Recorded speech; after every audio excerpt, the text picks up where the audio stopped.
I call on Government Order of the Day number 1. Taxation, Land Information and Offshore Persons Information Bill, second reading.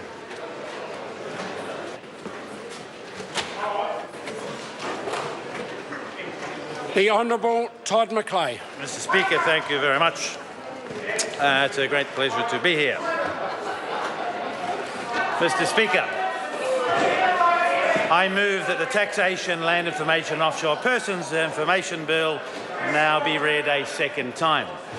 I thank the members of the Finance and Expenditure Committee, particularly its Chair David Bennett, for their report on the bill. This is a no mean feat given the very short time frame the committee members had to thoroughly consider the bill and public submissions that were received on it. As members of the House know, the bill will enable the implementation of a number of measures announced in Budget 2015. It does so by proposing amendments to the Land Transfer Act and the Tax Administration Act to improve compliance with tax laws. Order. Everyone. Order. I apologise for interrupting the Minister. There is too many conversations carrying. Order. Order. With those people having conversations at the back of the House, leave the House immediately and allow the Minister to deliver his contribution. The Honourable Todd McClay. Thank you, Mr. Speaker. Mr. Speaker, everyone here will agree that it is perfectly reasonable to expect that everyone who has an obligation to pay tax does so. As such, the proposed changes in the bill are designed to enable the collection of information to ensure that people who buy and sell property for profit, including overseas buyers and short-term speculators, pay their fair share of tax.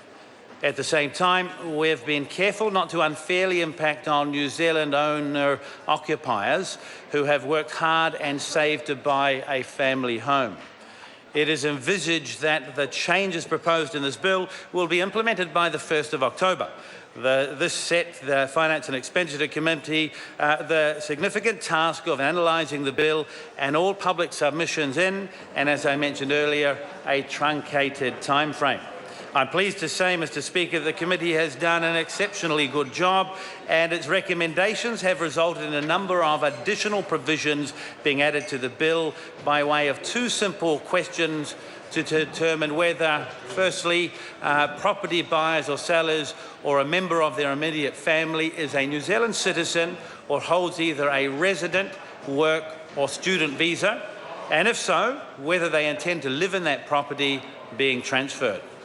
I've also been sure to listen to the views of the New Zealand Law Society, whose members will be directly impacted by the requirements in this bill.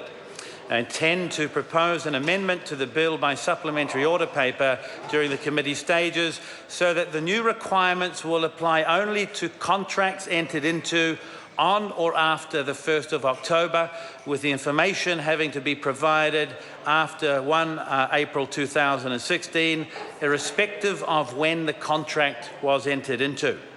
This bill, Mr. Speaker, will help us better understand the residential property market and inform housing policy accordingly. New Zealanders have a right to know that everyone who should be paying tax does so. This bill will make sure that this happens. Mr. Speaker, I commend this bill to the House. Members, the question is that the motion be agreed to. Mr. Speaker.